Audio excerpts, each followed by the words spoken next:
Buenas tardes, hermanos. Dios bendiga su palabra esta tarde.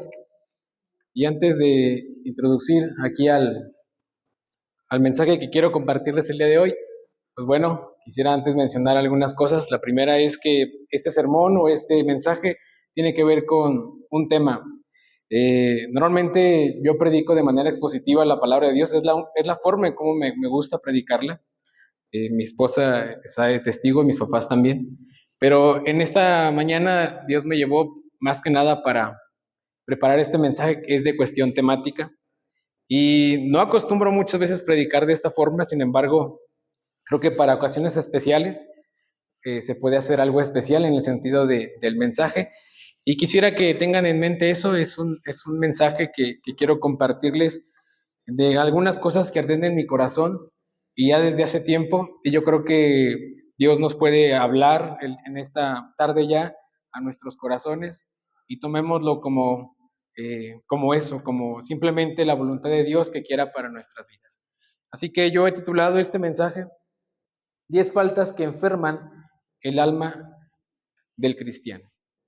Y para introducir, mi querido hermano, quisiera antes que nada hacer una breve oración y que el Señor bendiga el mensaje en esta tarde. Vamos a orar de manera breve. Soberano Señor, en esta hermosa tarde, damos gloria y honra a tu nombre, Señor, y pedimos tu bendición. Pedimos la ayuda de tu Santo Espíritu, Señor, para que nos guíe a la verdad. Pedimos también, Señor, tu unción en esta tarde para que tú hables a través de este tu siervo, que uses mis labios, como decía el profeta, labios inmundos, pero que tú los uses, Señor, para gloria y honra tuya, Señor. Que edifiques a tu iglesia y que hables a los corazones, Señor, que no solamente alcances las mentes, Señor, sino alcances el corazón de las almas que hoy están aquí en esta tarde. Pedimos esa bendición en el santo nombre de Cristo y por sus méritos en la cruz lo pedimos, en su nombre oramos. Amén. Amén. No hay mejor introducción, mis hermanos, para, valga la redundancia, introducir este tema esta mañana, o en esta tarde, mejor dicho, el funcionamiento adecuado del cuerpo humano. Pues es completamente lógico pensar que toda enfermedad tiene una causa, algunas completamente conocidas y otras opuestamente a ello. Sin embargo, esto no significa que no tengan una causa. Continuando, hermanos, con esta línea de pensamiento, es necesario enfatizar que la vida de un cristiano es comparable al funcionamiento del cuerpo humano. Es decir, ¿por qué es comparable? Pues si ésta se cuida y se ejerce adecuadamente, será saludable. De lo contrario, podría enfermarse. Por esa razón quiero compartirte 10 cosas que enferman el alma de un cristiano. Dicha comparativa, mi querido hermano, es de enfermedad que es similar al pecado. No quisiera ser irreverente con esta comparativa, ni mucho menos demeritar el significado de la palabra pecado, ni mucho menos lo que esto vaya a decir lo que esto acontece o la paga del pecado. Pero déjame darte una definición muy sencilla de lo que es el pecado. El pecado es la gloria de Dios no honrada. El pecado es la ira de Dios no temida. ¿Y sabes cuál es la consecuencia del pecado? Pues bueno, es la separación del alma del hombre de Dios por la eternidad. Esa es la consecuencia del pecado. Y para nada quisiera demeritar el significado de esta palabra. Sin embargo, podemos alucir y podemos también, de manera muy sencilla, verlo desde este punto de vista.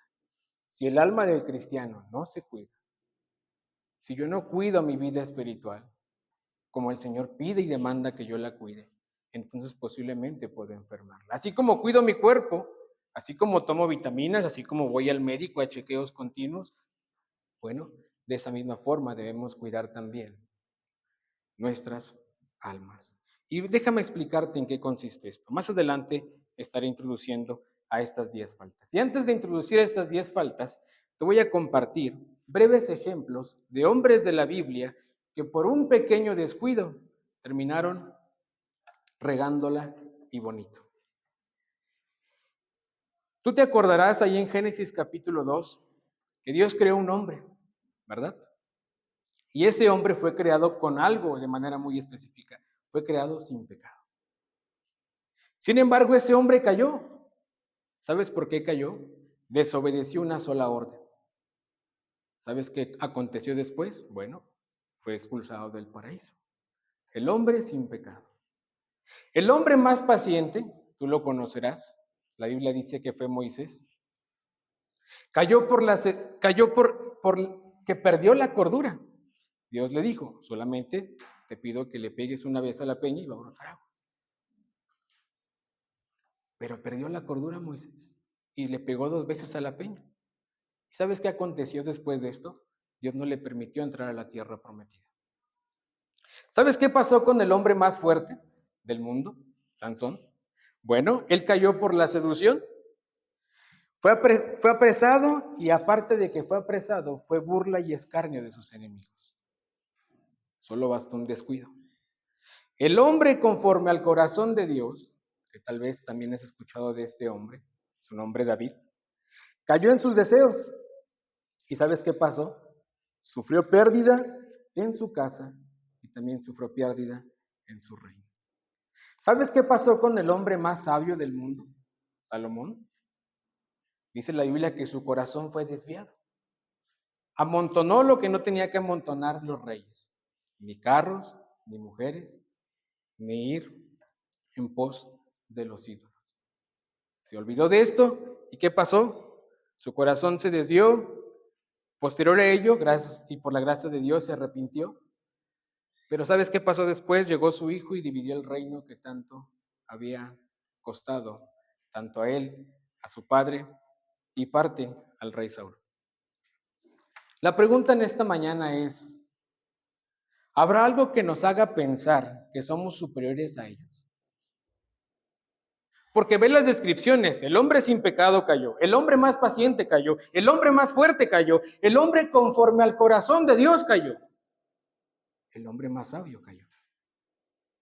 Y nos hace pensar que nosotros somos superiores a ellos. Así que déjame compartirte contigo muy brevemente la primera falta que puede enfermar la vida de un cristiano. Y la primera falta es la falta de comunión con Dios, es decir, la oración. Y no me dejarán mentir algunos, pero ¿sabe usted que Satanás, o sea, el enemigo, está tan enfocado en destruir específicamente o distraer específicamente al cristiano de algo? Y ese algo es de la oración. ¿Sabes por qué está tan dedicado él a destruir o a desviar o a distraer la vida de oración de un cristiano? Porque sabe que las oraciones son un estorbo para él. Porque sabe que las oraciones son un estorbo para llevar ciertos planes que él tiene. Te voy a poner un ejemplo. La historia dice que un hombre llamado John Knox, reformador de Escocia, oraba. Y la reina de aquel entonces de Escocia, que posiblemente no sé si era cristiana, pero dijo algo: temo más a las oraciones de John Knox que a 1000 ejércitos queriendo invadir mi reino. Y algunos historiadores que no fueron cristianos han dicho lo siguiente: por las oraciones de ese hombre, Escocia no fue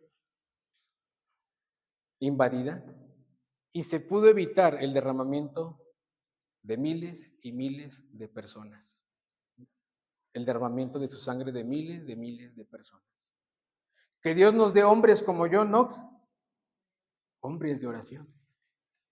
¿Y sabes por qué puede llegarse a considerar una falta la oración? ¿Y sabes por qué podríamos considerarla como algo que enferma el alma del cristiano? Te voy a decir por qué. Si tú vas a la Biblia y buscas en el Evangelio de Mateo, el versículo 26, el capítulo 26, versículo 41, Cuando el Señor Jesucristo terminó de orar, antes de ir unas horas al Calvario, Él estaba allí orando, entregando su alma a su Padre en oración. Y Él dio una orden después de que vio que sus discípulos se habían quedado, no habían aguantado a orar con Él, a velar con Él una noche. Y les dio una orden, tú la puedes buscar ahí en Mateo 26:41. Y la orden dice: velad y orad para que no entréis en tentación. Esta orden proviene específicamente de nuestro Salvador. ¿Puedes corroborarla ahí? Así que la orden de la oración es una orden del Señor Jesucristo. Cuando el apóstol Pablo exhortó a los hermanos de Tesalónica, los cuales habían perdido la esperanza de la venida de Cristo, de ninguna manera podía Pablo olvidar la importancia de la oración. Basta observar su enfático: orad sin cesar. ¿Sabes dónde se encuentra ese texto?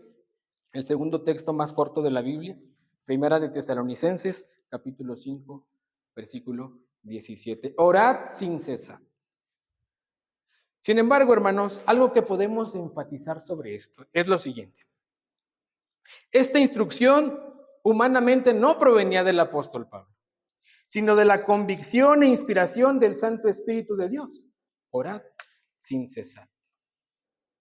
En este mismo pasaje es donde su enfático orad sin cesar, lo cual se refiere a la oración que se vuelve a suceder o que vuelve a suceder, es sustentado por la siguiente explicación. ¿Por qué debemos orar sin cesar? Pablo te lo explica en el versículo siguiente. Pablo dice: dad gracias a Dios en todo, porque esta es la voluntad de Dios para con vosotros en Cristo Jesús. Hacemos un breve paréntesis aquí. ¿Por qué podría considerarse una falta que pueda enfermar el alma de un cristiano? Te voy a decir por qué. Porque es necesario observar la conexión entre la importante tarea y la comisión de orar. Pues es una orden del Señor Jesucristo, ya lo leímos en Mateo. Es una confirmación del Santo Espíritu de Dios a través de las palabras que Pablo le escribió a la iglesia tesalónica. Y ese es un deseo absoluto del Padre.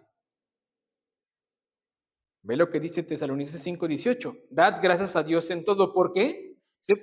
Porque esta es la voluntad de Dios para con vosotros en Cristo Jesús. Déjame compartirte una breve frase para que podamos entender que esto es una grave falta. Esta frase es de Albert Monger y él dijo lo siguiente: no orar no solo es una señal de una vida espiritual débil, sino de desobediencia a Cristo. No quisiera abundar más en el tema, pero esta es una falta que puede enfermar el alma del cristiano. No orar. ¿Quieres que te comparta la segunda falta?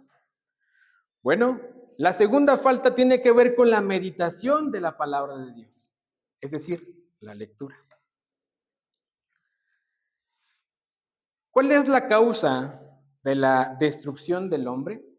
Cristo Jesús la explica de una manera muy enfática en Mateo 7:26, versículo 26 y 27. Y dice el Señor Jesucristo: y todo el que oye estas palabras mías y no las pone en práctica, será semejante a un hombre insensato, que edificó su casa sobre la arena, y cayó la lluvia, y vinieron los torrentes, soplaron los vientos, y azotaron aquella casa. Y cayó, dice, y grande fue su destrucción. ¿Puedes ayudarme a contestar esta pregunta? ¿Cuál es la causa de la destrucción del hombre? No hacer caso a las palabras del Señor Jesús. Esa es la respuesta. Es completamente peligroso, mis queridos hermanos, descuidar nuestro escudriñar en la palabra de Dios. Tan peligroso es que el Señor se tomó el tiempo para comparar a aquel que olvida las palabras del Altísimo. No he conocido, hermanos, y no voy a conocer a nadie que poniendo en práctica lo meditado de la palabra de Dios, sufra sin esperanza por las decisiones que basa en la voluntad de su Señor. Bien daba testimonio el hermano hace un momento de que el Señor ha sido fiel a sus promesas y no ha hecho falta nada. Y a pesar de que sufrimos como cristianos, porque el Evangelio no tiene nada que ver con la felicidad humana y con el éxito humano. El Evangelio tiene que ver con sacrificio. El Evangelio tiene que ver muchas veces con sufrimiento. Y por esa razón digo lo siguiente: no he conocido y nunca voy a conocer a alguien que ponga en práctica lo meditado y sufra sin ninguna esperanza por las decisiones basadas en la voluntad de su Señor. Charles Spurgeon dijo lo siguiente respecto a la lectura bíblica y a la meditación de la palabra del Señor: el que es bienaventurado dedica su tiempo a meditar la palabra de Dios. La lectura cosecha el trigo. La meditación lo trilla, lo muele y lo transforma en pan. No es la lectura que nos hace bien, sino necesitamos que el alma se alimente interiormente de ella y la digiera. Me encanta esta frase. No es la lectura la que nos hace un bien. ¿Sabes lo que hace un bien al alma del cristiano? Que nuestra alma se alimente de ella y la digiramos, es decir, la pongamos en práctica. Porque mira, los fariseos tenían algo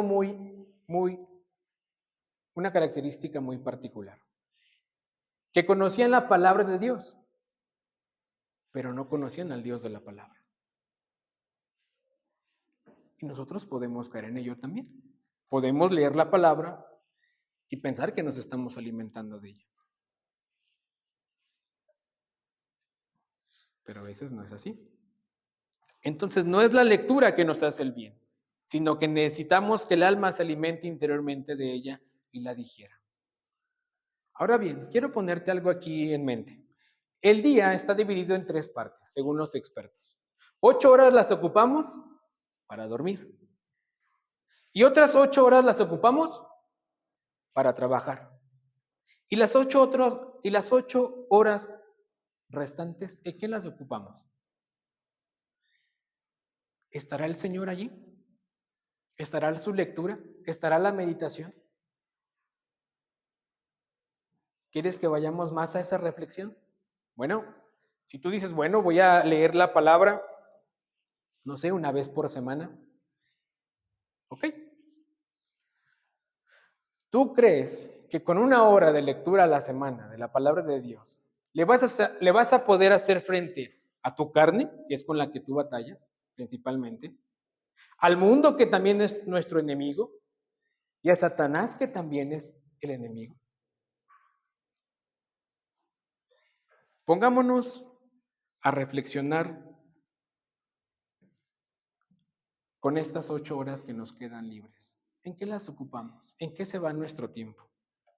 Yo espero que esté allí la palabra del Señor. ¿Sabes cuál es la tercera causa que enferma o que podría enfermar el alma de un cristiano? La falta de comunión con los santos. Es decir, congregarse. Cuando Jesús resucita, según el relato del Evangelio de Juan, capítulo 20, versículo 24, indica que Tomás no estaba. Vamos a leerlo. Jesús resucita en el capítulo 20 de Juan y Tomás no estaba cuando se les aparece a sus discípulos. ¿Algún valiente que quiera leerlo? Fuerte. Juan capítulo 20, versículo 24. Fuerte, hermano Lomelí. Pero Tomás, uno de los 12, llamado Dídimo, no estaba con ellos cuando Jesús vino. Hasta ahí. ¿Dónde estaba Tomás? ¿Quién sabe? ¿Sabes que esa es la misma expresión que hacemos o que hacen los pastores cuando no vemos a alguien aquí en el templo? ¿Y dónde está Carlos? ¿Quién sabe? Pero mira, Tomás se perdió ver a Jesús resucitado. porque la primera vez que él se apareció a sus discípulos, Tomás no estaba allí. Fue hasta la segunda vez donde Tomás pudo verlo. Pero, creo que no tuvo una muy buena experiencia cuando por segunda vez se les apareció el Señor Jesucristo. ¿Quieres continuar con el relato, hermano Lomelí? Fuerte. Le dijeron pues los otros discípulos al Señor, le dijeron pues los otros discípulos, al Señor hemos visto, y él les dijo, si no viere en mis manos la señal de los clavos, si me viere mi dedo en el lugar de los clavos, si me viere mi mano en su costado, no creeré. Sí. 8 días después, estaban otra vez sus discípulos dentro y con ellos Tomás. Llegó Jesús, estando las puertas cerradas, y se puso en medio y le dijo, paz a vosotros. Luego dijo a Tomás, pon aquí tu dedo y mira mis manos, y acerca tu mano y métela en mi costado, y no seas incrédulo, sino creyente. Entonces Tomás respondió y le dijo, Señor mío, Dios mío. Jesús le dijo, porque me has visto, Tomás, creíste. Bienaventurados los que no vieron y creyeron. Mis hermanos, tan incrédulos seremos como Tomás y pensamos que dejar de congregarnos no nos afectará en ninguna manera en nuestras vidas. No te pierdas la bendición cada domingo de escuchar la palabra de Dios. Y algo que sí estoy bien seguro es que Tomás se perdió la bendición de ver a Jesús por primera vez resucitado. No te pierdas la bendición cada domingo de lo que el Señor Jesús tiene para tu vida. Porque mira, la vida es corta. Y aunque tenemos relojes inteligentes y nos dicen cómo estamos de salud, y nos dicen en qué momento tenemos que pararnos y movernos, y nos dicen la hora y tenemos muchas aplicaciones, pero esos relojes no te van a decir el día que tú te vas a morir. ¿Estás de acuerdo conmigo? No te van a decir, no te van a avisar, no te va a llegar una notificación por WhatsApp, dice, ya vengo por ti, en 1 hora. Así que no te pierdas la bendición de escuchar las palabras del bendito Salvador. Congrégate. La falta de comunión con los santos podría ser una falta grave que puede enfermar el alma de cualquier creyente. El autor de los Hebreos no pudo ser más claro cuando escribió de la siguiente forma: no dejando de congregarnos como algunos tienen por costumbre, sino exhortándoos, dice, y tanto más cuando veis que aquel día se acerca. Hebreos 10:25. Hace un momento la esposa del pastor lo recitó de memoria. Nuevamente, mis hermanos, esto no es una opción, es una orden. No dejando de congregar. ¿Por qué? Porque dice que a algunos se les había hecho costumbre. ¿Sabes qué es lo que a un matrimonio lo destruye? La costumbre. ¿Sabes qué es lo que a un trabajador le puede llegar a hacer fatiga a su trabajo? La costumbre. ¿Sabía usted que la costumbre, es decir, de no ir a congregarse cada domingo, podría ser una falta que enferme su alma? La costumbre. Déjame te expreso otra frase de Alberto Espinosa, un predicador, desconozco de dónde, simplemente la encontré en un estudio, pero él dijo lo siguiente: que recuerdo de los que dejaron de congregarse, han vuelto al pecado, siguen su propio camino, viven su propio evangelio. Qué peligroso es no congregarse. Es necesario terminar la tercera fracción con el pensamiento y el deseo ferviente de estar en comunión con los santos. Este deseo no es más que el afecto natural del Espíritu Santo en la vida de cada uno de los que hemos creído. ¿Sabías que es un deseo? ¿Sabías que es un deseo ferviente? Y es una prueba de que el Espíritu Santo está morando en ti, que tú te congregues. ¿Quieres que te lo diga con la Biblia? Bueno, acompáñame por favor a Hechos capítulo 2, versículo 43 al 47, y veamos que es un deseo ferviente del Espíritu Santo, que pone en el alma del creyente. No puede haber creyente en Cristo que no tenga este deseo. Hechos capítulo 2, versículo 43 al 47. ¿Un valiente que lo quiera leer? Y sobrevino temor a toda persona, y muchas maravillas y señales eran hechas por los apóstoles. Todos los que habían creído estaban juntos y tenían en común todas las cosas, y vendían sus propiedades y sus bienes, y lo repartían a todos según la necesidad de cada uno.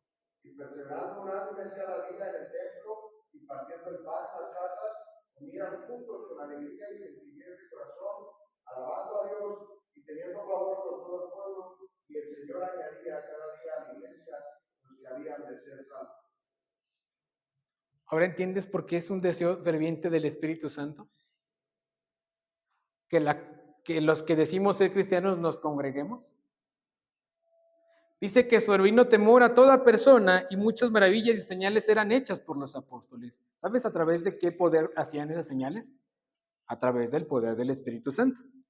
Y todos los que habían creído estaban juntos y tenían en común todas las cosas. Si tú eres un fiel creyente o quieres ser un fiel creyente, entonces yo sé que vas a tener el deseo ferviente de tener en común todas las cosas con los santos, que también hemos sido redimidos, y te gozarás juntamente con ellos. Déjame pasar a la cuarta falta que puede enfermar el alma de un creyente. La cuarta falta es la falta de recibimiento de la palabra de Dios, es decir, de la exposición. Déjame te la explico, porque al parecer, a mí también al principio dije, ¿cómo la voy a explicar? Bueno, la fracción cuarta, sin duda alguna, aplica para dos grupos especiales en la iglesia. Primeramente, para todos aquellos que enseñamos la palabra.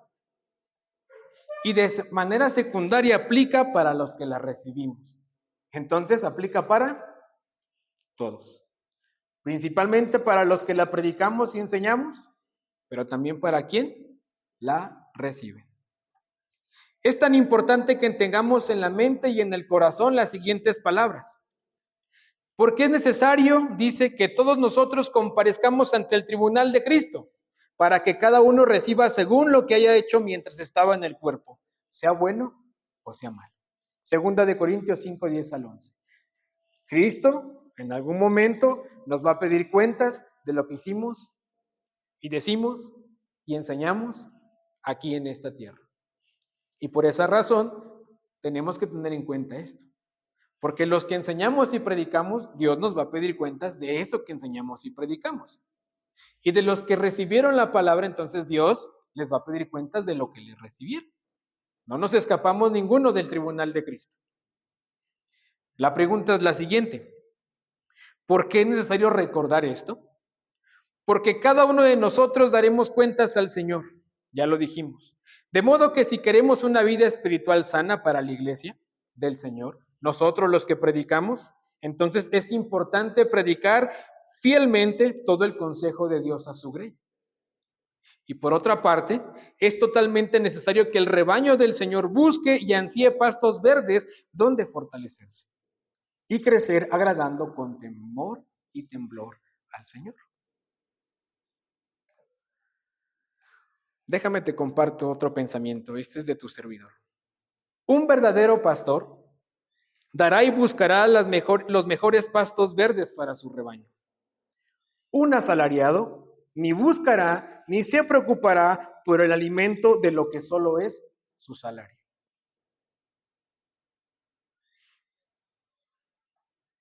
Proféticamente, Charles Spurgeon también dijo una frase respecto a esto.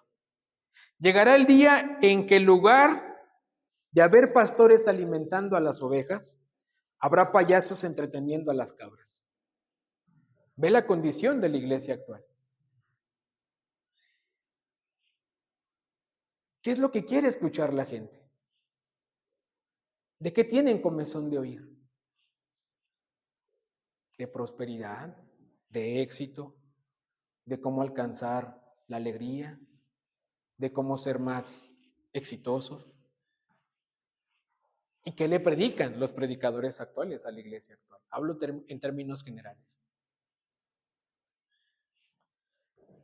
Una mala enseñanza puede perder el alma de los hombres, pero también una mala práctica puede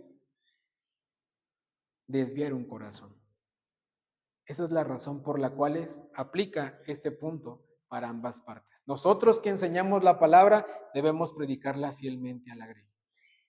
Todo el consejo de Dios. Dice Pablo, no me rehusé a predicarles todo el consejo de Dios. Y los que la recibimos, entonces debemos aplicarla. Porque algún día se nos pedirá cuentas de ello. Déjame paso a la quinta falta. Y después de aquí vamos a hacer un breve resumen. La quinta falta tiene que ver con el servicio cristiano. ¿Qué tan importante es el servicio cristiano en la vida de todo creyente? Sin duda alguna es importantísimo.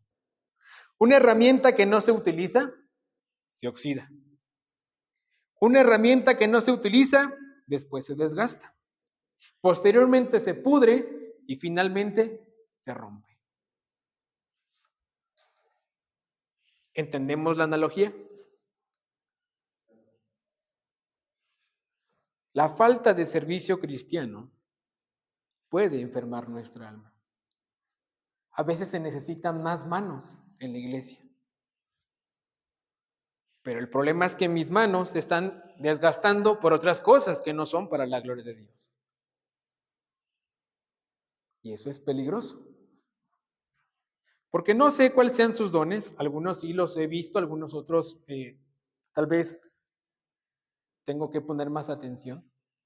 Pero para eso el Señor nos dio dones, para ponerlos al servicio de la iglesia, para la edificación de unos a otros. Un verdadero pastor, perdóname, me fui a la frase anterior. Pero ¿sabes por qué es tan importante esto? Porque Jesús lo dijo. Si alguno me sirve, sígame. Y donde yo estuviere, allí también estará mi servidor. Si alguno me sirviere, mi Padre le honrará. Mis amados, la honra a la que todo cristiano debería aspirar es a la honra que Dios da. Y esta no es como el mundo la da, la cual es conseguir que otros nos sirvan. Pero la honra de Dios es que nosotros sirvamos a los demás y principalmente al Señor. Esa es la honra que todo hombre debería buscar, la honra de Dios. Fíjense que cuando estaba haciendo este mensaje, pensé en este texto, pero nunca había profundizado en lo que el Señor Jesucristo dijo. Dice que cualquiera que sirva al Padre, Dios lo va a honrar. ¿No te gustaría llegar al cielo y que Dios te recibiera con las palabras, buen siervo fiel?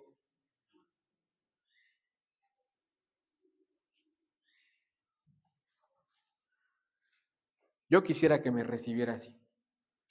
Y no como al otro, ¿verdad? ¿Qué le dijo al otro siervo? Siervo inútil.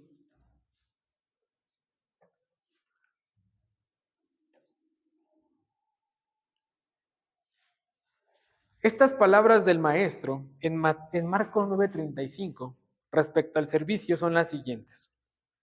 Entonces él se sentó y llamó a los dos y les dijo, si alguno quiere ser el primero, será el postrero de todos y el servidor de todos. ¿Sabías que las matemáticas de Dios son distintas a las nuestras? Te voy a decir por qué. Porque según el mundo, el éxito es que otros te sirvan. Pero según el éxito que Dios da, es que tú sirvas a otros. Por eso digo que son distintas. Hermanos, necesitamos tener convicción de que la mejor inversión en el banco celestial será nuestra vida rendida al servicio de Cristo. Sin este valioso pensamiento en nuestra vida espiritual, sería entonces completamente débil.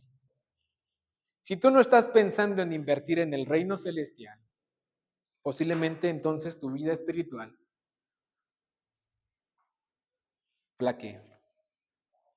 Te vuelvo a compartir otra frase de A.W. Tozer, un teólogo del siglo pasado. Mi servicio será juzgado por Cristo, no por cuánto haya hecho, sino por cuánto más podría haber hecho.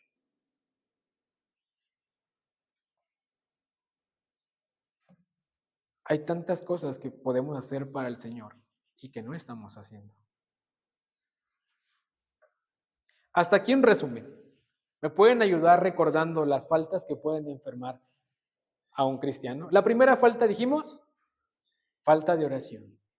La segunda falta, falta de la meditación de la palabra. La tercera falta, la falta de comunión con los santos, congregarme. La cuarta falta, falta de recibimiento de la palabra de Dios. Y la quinta falta, la acabamos de escuchar, la falta de servicio en la iglesia local donde Dios me puso. Vamos por la sexta. La falta de madurez cristiana podría enfermar el alma de todo creyente. Es pues la madurez espiritual un proceso que todos y cada uno de nosotros debemos aspirar. Sin embargo, no muchos desean seguir siendo transformados por Cristo, pues sin saber muchas de las veces nuestros sufrimientos son los caminos hacia la madurez espiritual y el crecimiento de la fe.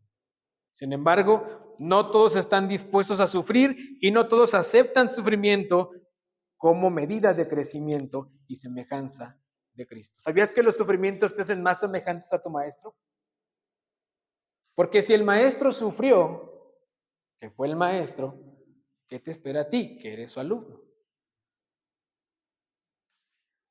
Cuando el sembrador salió a sembrar y a esparcir semillas, dice que una semilla cayó junto a los espinos. Y cuando empezó a salir la semillita ahí a germinar, dice que los espinos la ahogaron. ¿Qué significaban esos espinos? Según la explicación que después el Señor da. Problemas, dificultades, sufrimientos. ¿En dónde cae la semilla del Señor?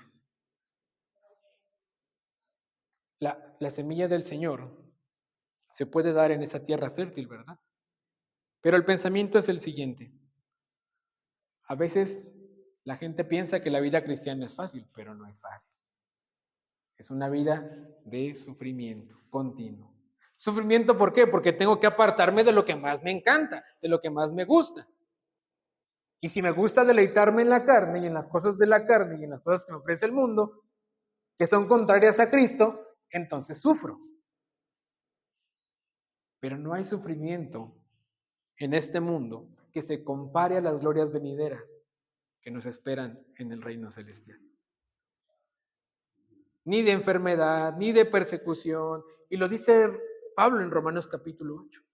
Ni peligro de espada, ni la muerte, ni los ángeles podrán separarnos del amor de Dios que es en Cristo Jesús, Señor nuestro. Hay sufrimiento más grande que no se compare a las glorias venideras. Mira lo que dice el apóstol Pedro cuando les escribe allá a los expatriados. Primera de Pedro 4, del 1 al 3. Puesto que Cristo ha padecido por nosotros en la carne, vosotros también armaos del mismo pensamiento. Pues quien ha padecido en la carne, terminó con el pecado, para no vivir el tiempo que resta en la carne, conforme a las concupiscencias de los hombres, sino conforme a la voluntad de Dios. Te repito la cita, Primera de Pedro 4, del 1 al 3. De esto se trata la vida cristiana, mis queridos hermanos. De esto se trata la vida espiritual madura. Basta descubrir un poco de ello. Basta quejarnos por las aflicciones. Basta pensar que el Señor se ha olvidado de nosotros cuando el mundo se va. Basta simplemente reprocharle al Señor y decirle el famoso, ¿por qué a mí? Para que nuestra madurez espiritual caiga. ¿Por qué podría ser una falta la madurez espiritual que enferme nuestra alma? Porque cuando el deseo de madurar, para la gloria de Dios no se aferra a nuestro corazón, la seguridad y la esperanza en Cristo y en su Espíritu se apagan gradualmente. Cuando yo no tengo el deseo de madurar, entonces la esperanza que tengo en Cristo se apaga gradualmente. Te comparto otra frase de Stephen Olford. La madurez cristiana es la capacidad espiritual para enfrentarse a las relaciones de la vida, hacia Dios, hacia el hombre y hacia uno mismo. Eso es la madurez cristiana y tenemos que buscarla.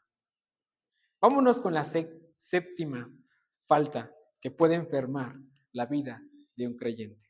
Recuerden que son 10, ya me falta casi una hora y termino. La falta de compartimiento de la fe es otra falta que puede enfermar el alma de todo creyente. La falta de compartimiento de la fe, es decir, el evangelismo. Mira lo que dijo David Plan, un escritor, actualmente hoy pastor allá en Estados Unidos. El evangelio nos demanda y nos permite apartarnos del pecado, tomar la cruz, morir a nosotros mismos y seguir a Jesús. Eso es lo que demanda el evangelio. Te la vuelvo a repetir, el evangelio nos demanda y nos permite apartarnos del pecado, tomar la cruz, morir a nosotros mismos y seguir a Jesús.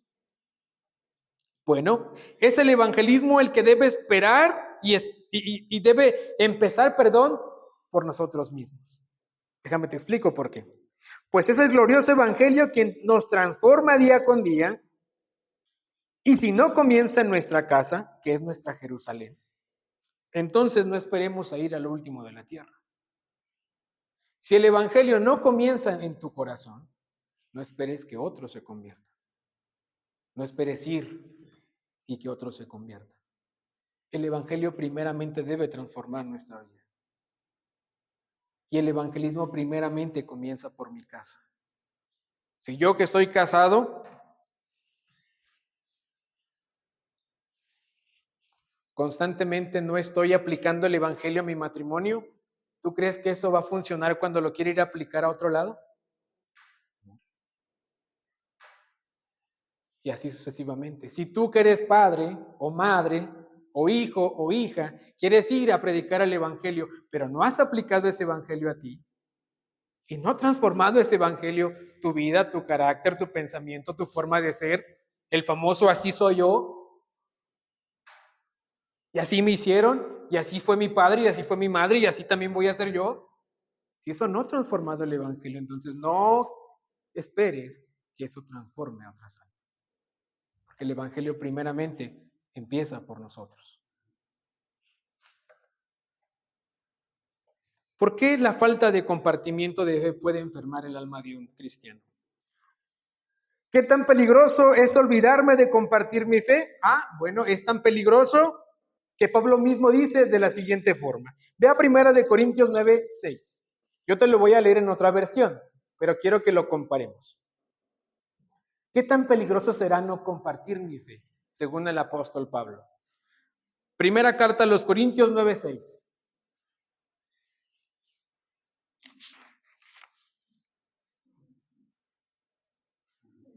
¿Alguien lo quiere leer? Fuerte.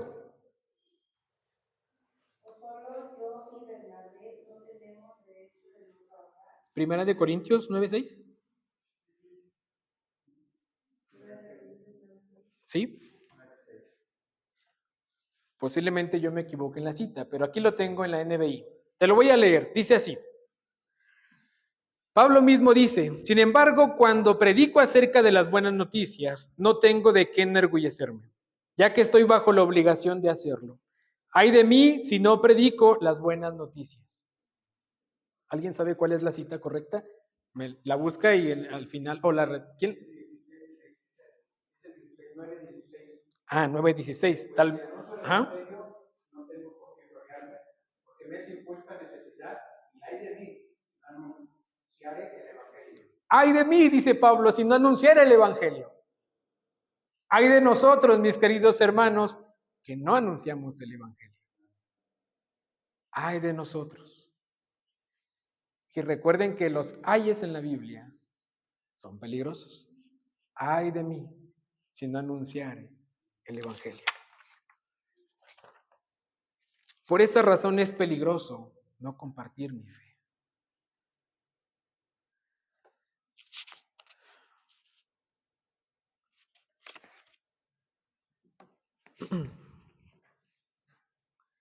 ¿Qué nos hace pensar que decirle a una persona, Dios te bendiga, Cristo te ama, estoy orando por ti, es el cumplimiento de la gran comisión? Yo no veo a Pedro presentando su mensaje de esta forma, yéndose a parar a un lugar y retirarse a la misma par que les dice, Dios los ama a todos, Dios los bendiga, estoy orando por ustedes. Yo no observo al apóstol Pablo, al apóstol Pedro, yo no los veo predicando ese mensaje. Mira cómo lo resume Pedro cuando les predica el evangelio a los judíos.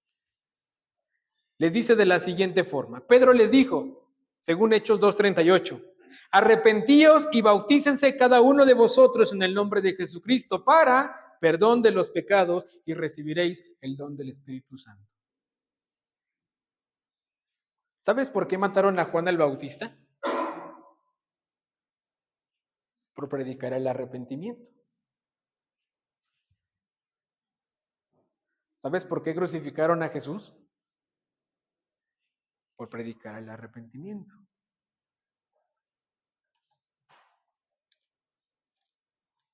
Alguien por ahí dijo, no sé si es por, no sé quién haya dicho la frase, tal vez desconozco, pero dice,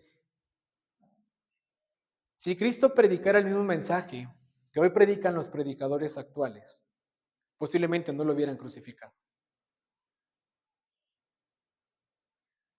Pero si pensamos que el evangelio solamente es decirle a una persona, Dios te ama, eso no es el evangelio. ¿Quieres una descripción específica de lo que es el evangelio?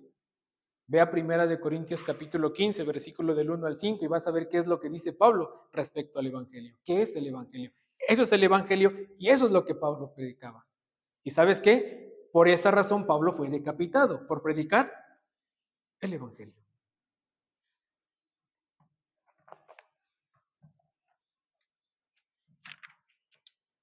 Mira lo que dijo Leonard Ravenhill, predicador igual de hace unos años atrás. Dijo lo siguiente: mientras la iglesia pierde el fuego del Espíritu, los pecadores se pierden en el fuego del infierno.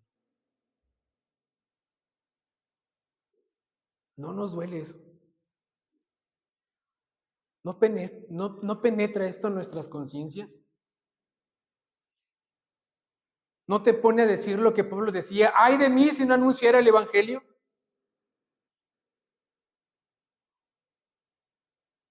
Mientras la iglesia pierde el fuego del Espíritu, los pecadores se pierden en el fuego del infierno. Eso debe dolernos en el alma.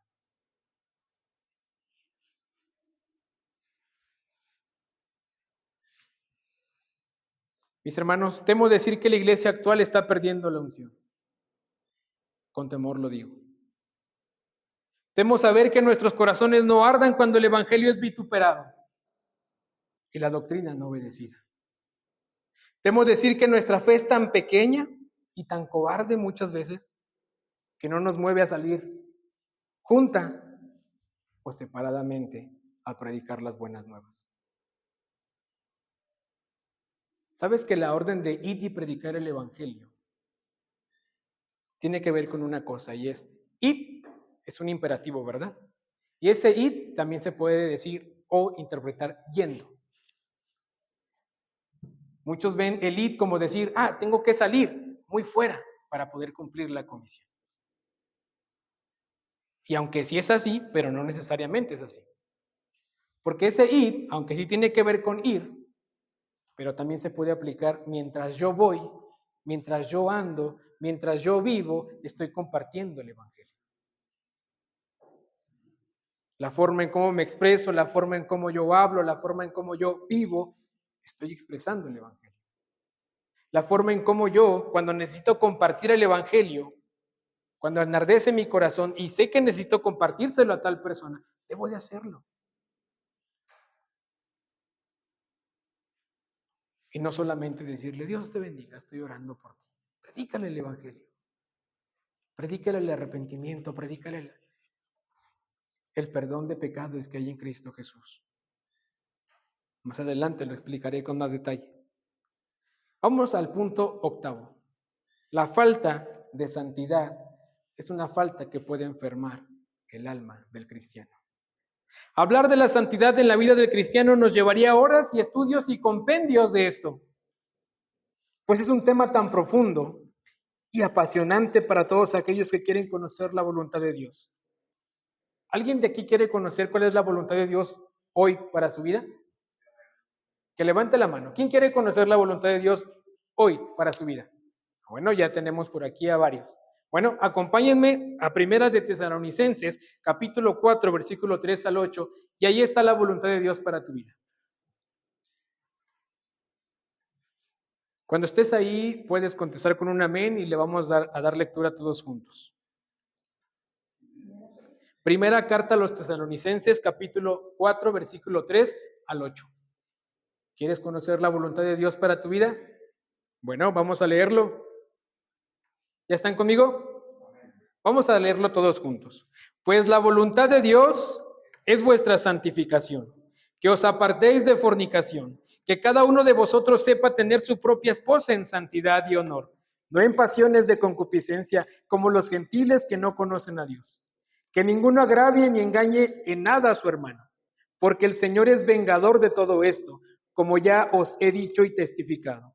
Pues no nos ha llamado a Dios a inmundicia, sino a santificación.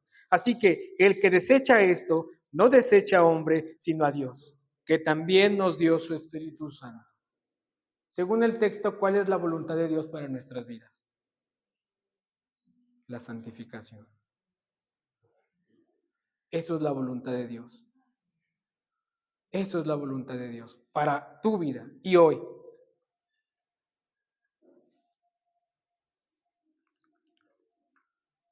Visiones equivocadas acerca de la santidad generalmente son caminos seguros y a visiones equivocadas acerca de la corrupción humana. Asimismo, cuando nuestra mente y alma carecen del vasto conocimiento de la demanda de santidad de parte de Dios para sus hijos, es fácil pensar que nuestra religiosidad viene a ser símbolo de santidad. Para nada la vida religiosa y el cumplimiento de las reglas eclesiales son el símbolo de este llamamiento incorruptible. ¿Sabías por qué fueron condenados los fariseos y los escribas? Porque se daban golpes de pecho diciendo, yo no soy así como ese pecador.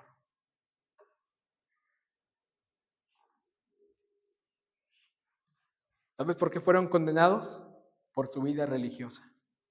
Por pensar que la religiosidad es lo mismo que la santidad. Y no, para nada esto es igual.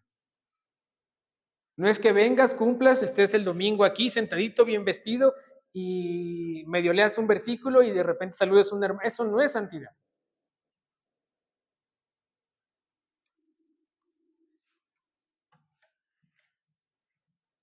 Ya Pablo nos lo explicó.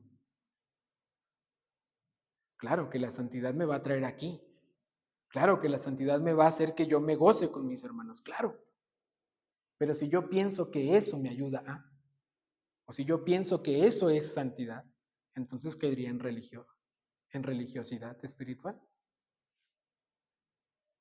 Por eso dije lo siguiente, visiones equivocadas acerca de la santidad generalmente son caminos seguros a visiones equivocadas acerca de la corrupción humana. Un poco de levadura leuda toda la masa. Un poco de desobediencia podría acabar con nuestro testimonio cristiano. Es tan importante vivir vidas consagradas al Señor. ¿Por qué? Porque esto es lo que agrada a Él, que le obedezcamos. Por último, mis hermanos, para acabar el punto octavo. La santificación es el invariable resultado de la unión vital con Cristo, que la verdadera fe da a un cristiano. El que permanece en mí y yo en él, este lleva mucho fruto, según Juan 15:5. La rama que no tiene fruto no es una rama viva de la vid. La unión con Cristo, que no produce ningún efecto en el corazón y en la vida, es una unión meramente protocolar, que no tiene valor ante Dios. La fe que no tiene una influencia santificadora en el carácter no es mejor que cualquier fe en demonios. Es una fe muerta, porque está sola, no una dividida de Dios. No es la fe que Dios escoge. En breve, no hay una vida santificada que no exista una fe real en Cristo. Te lo vuelvo a repetir el último renglón.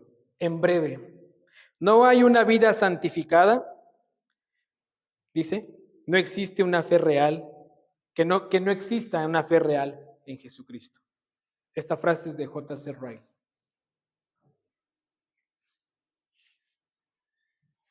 Nuestra vida de santidad debe concordar completamente. Vamos por el punto número 9. La falta de esperanza en el regreso de Cristo podría ser una falta que enferme mi alma como cristiano. Uno de los problemas más notorios en la iglesia de Tesalónica era en particular esta falta, que habían, vamos a decirlo así, habían olvidado la esperanza de la venida de Cristo. Este era el problema en particular que esta iglesia tenía. ¿Sabes qué pasó? Por haber perdido esta esperanza en el regreso de Cristo. Bueno, perdieron las promesas celestiales. Esto ocasionó serios conflictos, la apatía en el servicio y se volvieron ociosos. Se apoderó de algunos hermanos la debilidad. Algunos habían apagado el Espíritu Santo en sus vidas. La santificación no era tomada seriamente. Habían perdido el deseo y el ánimo de orar. ¿Sabes en dónde está escrito eso? En primera a los Tesalonicenses 5, 12 al 24. Por tiempo no lo vamos a leer, pero quiero que tú lo leas en casa. Eso pasa cuando la esperanza de la venida de Cristo la perdemos. Y en la segunda carta que Pablo les escribe, algunos otros problemas habían continuado. La persecución aumentó. Esto provocó que algunos se apartaran de la fe. Algunos otros se habían turbado porque habían recibido mala información y noticias acerca de la venida de Cristo. Al parecer circulaban algunos escritos con mala información acerca de la venida de Cristo, que ni Pablo y ni los demás habían redactado. Esto también ocasionó que muchos hermanos dejaran sus labores, vendieran sus propiedades y se desobligaran del trabajo y del servicio que Dios les había provisto, al grado que tuvo Pablo que exhortarles y fuertemente en la segunda carta. ¿Todo por qué? Porque habían perdido la esperanza de la segunda venida de Cristo. Todo esto pasó en la iglesia en Tesalónica. Mis hermanos, desconocer el tema de la segunda venida es lo mismo que saber y no confiar ni añorarla. Pues tengamos por seguro que si supiéramos el día y la hora, todos nos prepararíamos unas horas antes o unos días antes. Sin embargo, gracias a Dios que no es así. Por esta razón debemos preparar nuestro corazón y añorar el pronto regreso de Cristo. ¿Quieres saber lo que decía Lutero respecto a esto?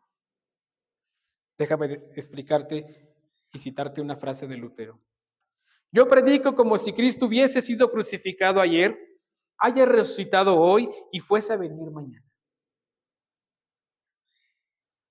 ¿Qué te parece si por esta ocasión recitamos esto?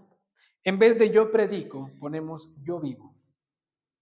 Vamos a ver cómo suena. Yo vivo como si Cristo hubiese sido crucificado ayer, haya resucitado hoy y fuese a venir mañana.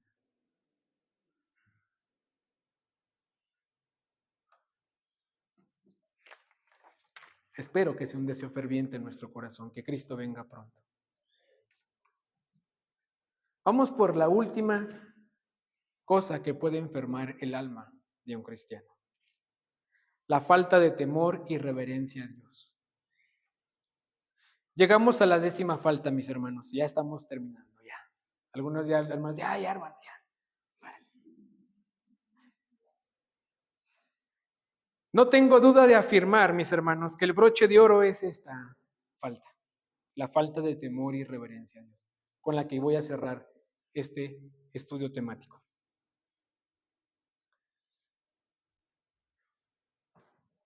Sin más que decir, la última falta es tan parecida a la cuerda en la que un equilibrista pende a cientos de metros haciendo malabares, aún sabiendo que todo su ser está en juego. ¿Por qué menciono esto, mis hermanos? ¿Por qué es tan importante saber que la falta de temor a Dios y reverencia a su persona es una línea muy delgada que muchas almas han traspasado? Y al hacerlo no quedaría más que una horrenda expectación de juicio. ¿Sabías que muchas almas que se dicen ser cristianas han traspasado el temor y la reverencia a Dios? Y posiblemente hoy no estén gozando su presencia. En aquel día, ¿verdad? Dice que algunos le van a decir, Señor. Pero Él les va a decir, yo no te conozco. Por esa razón digo que traspasar esta falta en específico, la falta de temor y reverencia a Dios, es una línea muy delgada, muy delgada. Mira lo que dice el proverbista, así introduce su estudio, el proverbista, así introduce sus dichos, el proverbista. El principio de la sabiduría es el temor de Jehová. Los insensatos desprecian la sabiduría y la disciplina. ¿Quieres ser sabio? ¿Quieres ser sabia en tu vida? ¿Quiero yo ser sabio en mi vida? Debo temer a Jehová. Una reverencia santa a su nombre. Hace un momento mi esposa me decía, oye, Carlos, ¿estás temeroso de que vas a predicar? ¿Tienes miedo? Y yo le digo, sí tengo miedo. Pero le digo, no tengo miedo de los hermanos que me escuchan, no, porque me gozo con ellos. ¿Saben de qué tengo miedo? De predicar incorrectamente su palabra. De eso tengo miedo. De no ser reverente con mi Señor. De predicar incorrectamente lo que Él dice. De eso tengo miedo. Eso es temor santo de Dios.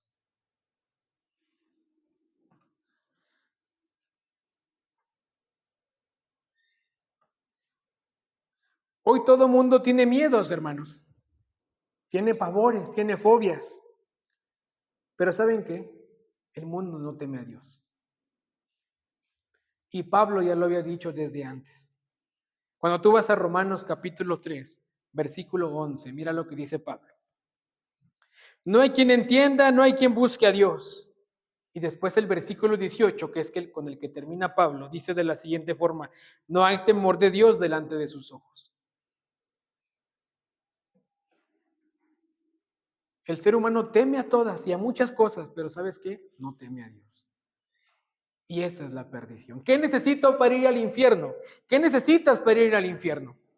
¿Qué necesitas hacer para ir al infierno? Nada. No necesitas nada. No necesitas ridiculizar el nombre de Dios ni burlarte de su palabra. No lo necesitas. Porque el mayor pecado del hombre no es la fornicación o blasfemar, etcétera, etcétera, etcétera, etcétera. ¿Sabes cuál es el mayor pecado del hombre? Puedo manejar mi vida sin Dios. Ese es el mayor pecado. Puedo manejar mi vida sin Dios.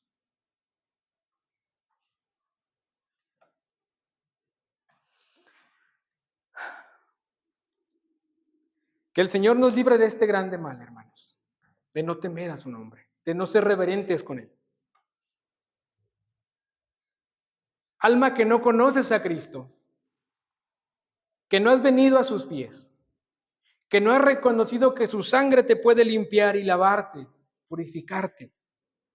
de tus pecados, acércate a Cristo de una vez. ¿Sabes por qué? Porque cercano está su amor y pronta está su ira, para todo aquel que ame las tinieblas más que la luz. La ira de Dios está a la espera de una sola orden. Y es necesario que seas avisado de esto, de este gran mal. No seas sabio en tu propia opinión. Teme a Jehová y apártate del mal. Proverbios 3:7.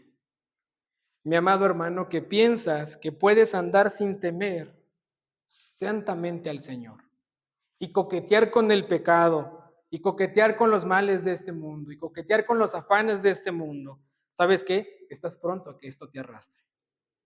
¿Sabes qué? Estás pronto a que esto te zarandee. Estás tan equivocado y la única orden que debes oír es la siguiente. Servid a Jehová con temor y alegraos con temblor. Salmos 2:11. No tengo más que decirte más que eso. El que teme a Dios no tiene nada más que temer. Hemos de vivir en tal temor de Dios vivo, que todas las amenazas que pudieran ser usadas por el más altivo perseguidor no deberían tener más efecto en nosotros que solo el silbido del viento. ¿Sabes quién dijo eso? Charles Spurgeon, respecto al temor de Dios. Te lo voy a repetir, quiero que te pongas de pie. El que teme a Dios no tiene nada más que temer. Hemos de vivir en tal temor de Dios vivo, que todas las amenazas que pudieran ser usadas por el más altivo perseguidor no deberían tener más efecto en nosotros que el silbo del viento. ¿Te acuerdas que cuando iniciamos la lectura bíblica fuimos a Romanos 13? Esa fue la lectura con la que iniciamos el servicio. ¿Me puedes acompañar allí? Esa es la conclusión a la que Pablo llega en Romanos 13. Esa es la conclusión de este tema. Vamos a leer la conclusión que se encuentra del versículo 11 al versículo 14. Ahí sí quiero que todos me acompañen porque hace un momento me dejaron solo. Romanos capítulo 13, versículo 11 hasta terminar. Mira qué dice el Señor. ¿Estás ahí? Vamos a leerlo todos juntos. Y esto, conociendo el tiempo, que es ya hora de levantarnos del sueño, porque ahora está más cerca de nosotros nuestra salvación que cuando creímos. La noche está avanzada y se acerca el día. Desechemos pues las obras de las tinieblas y vistámonos las armas de la luz. Andemos como de día, honestamente, no en glotonerías y borracheras, no en lujurias y en lascivias, no en contiendas y envidias, sino vestidos del Señor Jesucristo y no proveáis para los deseos de la carne. Amado Señor, en esta hermosa tarde, damos gloria y honra a tu nombre, Señor. Y agradecemos, Padre, porque tú nos hablas a través de tu Escritura y solamente a través de ella, Señor. Si alguien quiere conocer tu voluntad, tiene que ir a tu palabra. Si alguien te quiere conocer a ti, tiene que ir en pos de Cristo. Señor, ruego que en esta tarde tú hables a los corazones y a las mentes de tus hijos, como lo has hablado para con mi vida, Señor. Ruego que tu palabra siga haciendo efecto, Señor, en los corazones, porque tu palabra misma dice que es viva y eficaz. Y yo ruego también, mi Señor, que sigas bendiciendo a esta iglesia Bautista Fe, la hagas crecer en gracia, en conocimiento, en amor, en fe y en obra, Señor, para gloria y honra tuya. Gracias te damos por este tiempo tan especial que es tu palabra y nos gozamos también con nuestros hermanos que tú nos has dado, Señor. Gracias te damos por todas las cosas que sobrevienen en nuestras vidas, Señor. En el nombre bendito de Cristo Jesús damos gracias y gloria a tu nombre, Señor. Amén. Amén.